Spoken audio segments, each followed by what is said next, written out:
Now, the first week of the trial of former Minneapolis police officer Derek Chauvin has been excruciating to watch, as some of the witnesses had to relive that fateful day of May 25th of 2020. Chauvin is facing charges ranging from murder to manslaughter for the death of George Floyd, which sparked protest and lacerated wounds of racism in America.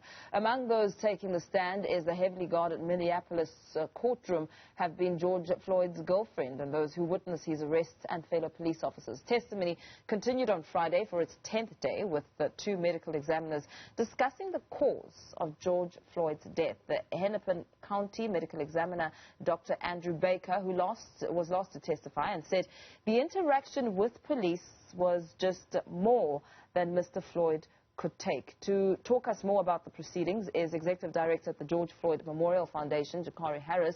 Jacari, very good morning to you. Thanks for joining us. But before we come to you, let's listen to this short piece of testimony. Dr. Baker, take into account the entire exchange you had with Mr. Nelson on Mr. Floyd's medical conditions, on whatever testimony you gave, wherever you gave it. I want to bring our attention back to what's reflected in Exhibit 193. And taking all of that into account, what today remains your opinion as to the cause of death for Mr. Floyd? So my opinion remains unchanged. It's what I put on the death certificate last June. That's cardiopulmonary arrest, complicating law enforcement subdual restraint, and neck compression. That was my top line then. It would stay my top line now. And so if we look at the other contributing conditions, those other contributing conditions are not conditions that you consider direct causes. Is that true? They are not direct causes of Mr. Floyd's death. That's true. They're contributing causes. And in terms of manner of death, you found then, and do you stand by today, that the manner of death for Mr. Floyd was, as you would call it, homicide? Yes, I would still classify it as a homicide today. Right, to expand on this, we've got Executive Director at the George Floyd Memorial Foundation, Jacari Harris, to tell us a bit more. Very good morning to you. Thank you so much for your time. As we listened into the testimony, we know that the cause of death has, of course, been under the spotlight, the contributing factors being discussed here, and two medical examiners really coming in with some important testimony. What did you make of what came out of the court? Thank you so much for having me on this morning's show. It is a pleasure. It is just simple. George Floyd was murdered in broad daylight. He was lynched, and it is very essential that the jury is paying attention to the witnesses, the expert witnesses, especially what Dr. Andrew Baker stated, the individual, the medical person who actually pronounced Mr. Floyd dead, and gave the reasoning why. And it's because that George did not have any oxygen to breathe. So it's plain and clear. This is an open and shut case, in my honest opinion. George Floyd was murdered in broad daylight, and that officer had his knee on George Floyd's neck for 9 minutes and 29 seconds. So for him to do that and to feel as if George Floyd caused his own death, that is just terribly upsetting and painful for the family and millions of other individuals around this world watching. Terribly upsetting, of course, as we all have watched what transpired on the 25th of May of 2020. We know that the defense's argument has been consistent, saying that Floyd's death was caused by a drug overdose and his health conditions, such as a heart disease. But listening into the detail, I mean, the testimony of a pulmonologist was also rather significant, where he said a healthy person restrained like George Floyd would have also died. How does that now sit as we go into the depth of the manner in which George Floyd died? Great question. Well, it's just simple. You know, the officers cannot be the jury, the judge, and the executioner. And Chauvin is on trial, and he knows why he's on trial. We wouldn't be here today demanding for justice, demanding for accountability, had we not seen that video. So since that video has been shown all over this world, it is clear why we are demanding justice and why Chauvin needs to be held accountable for his reckless actions. And we're going to continue to demand for justice. We're going to continue to demand for accountability. And it's our hope that the jury sees all of the facts and is paying close attention to the videos that have been shown, the witnesses that have came and testified, the experts, and to know that the chief of police who oversaw the entire police department states that the officer did incorrect policies. That tells you more than enough that Chauvin was in the wrong, and it's time for him to be responsible for his actions. Jacari, let's talk a little bit about the George Floyd Memorial Foundation and just, of course, surely it's been in existence for just, a few months since May of 2020. What role do you play and the scope of your work? How far do you want it to get to?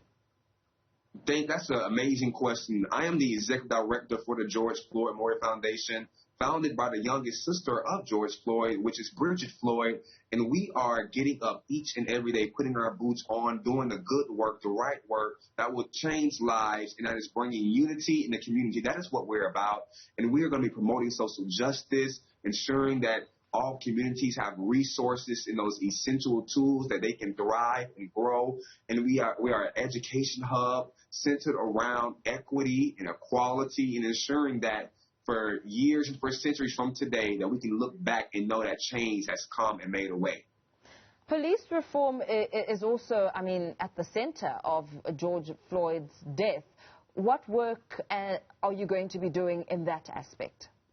That's great. And it's the Justice in George Floyd Policing Act that's currently in Congress. It was passed in the House. It's on its way to the Senate, and we know that when it gets to President Joe Biden's desk, that he will sign it into law. That legislation bans choke tolls. It ensures that police are held accountable on all levels and all facets in all cities and states throughout the United States. So we know that the civil trial was the first part in getting justice, and we were able to get that settlement for the family. The second part is the criminal trial, and that is where we're in right now. And the third step is legislation. And once we get those three, we know that we're on a route to true justice and equity for all people. You speak about George Floyd's family, just observing and getting several reports. We know that for the first time since the trial began, this week was the first time that the seat reserved for the family member of Derek Chauvin had a family member coming there, a woman of Asian descent. How did that bode with George Floyd's family? Well, it's just one of the things where the family is already terribly upset that only one individual per family can be in a courtroom. And the Floyd family, they come from different areas. So that was just very upsetting in the first hand. The second thing is it is known that there has not been anyone in that seat for Chauvin for the past week and since jury selection either the beginning of March. So it just goes to show that people know what Chauvin did was incorrect. So to see that someone was in the seat, it was strange. It was interesting. But we're not concerned about that. And we know that justice will ring its bell at the end of this trial. And you speak about the Floyd family being upset, but, throughout the course of this matter, how have they dealt with the psychological backlash, perhaps the impact of rewatching those images and listening to the finer details? Definitely. Throughout this trial, this is the first time a lot of the family members have actually seen the entire video in different components and different segments, and it hurts. It's painful for everyone to continue to relive, to watch, to see it, to hear it. It's painful. So some family members had to walk out of the courtroom just to take a deep breath. And some family members, and just as Bridget Floyd, the president and founder of the George Floyd Memorial Foundation, we decided to take our minds off the trial and do the work that George Floyd always did in the community of Minneapolis. So we did some community service events to take our mind off the trial because it can be a bit overwhelming. And we are just about justice and understanding the process. And we want fairness to ensure that George Floyd has justice. When it comes to the trial going forward and some of the expected witnesses, what can be expected as we all keep a close eye on these proceedings? What can be expected is that the defense is going to try to use all their tactics, and they're going to roll out every dice that they can to try to persuade the jury that George Floyd caused his own death. The thing about it is George Floyd is not here. We don't know the future of George Floyd because they took his life. So now the person who took his life he's on trial, and it's time to hold him accountable. So we know the defense is going to try to go to the drug use or George Floyd wasn't cooperating at first. And even if that is the case, that does not mean the officer can take his life away. He was on George's neck for 9 minutes and 29 seconds. 3 to 4 minutes after he was on George Floyd's neck, George was unresponsive, and he was still on his neck. Still on his neck. And there is no excuse for that. No excuse.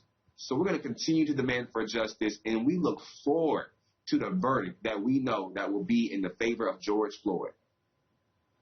Very well. Thank you so much for your time and sharing with us. Executive Director at the George Floyd Memorial Foundation, Jacari Harris, talking to us about the trial, the proceedings, and the reaction of the Floyd family during this painful, but of course, hoping to get justice in the end of it all.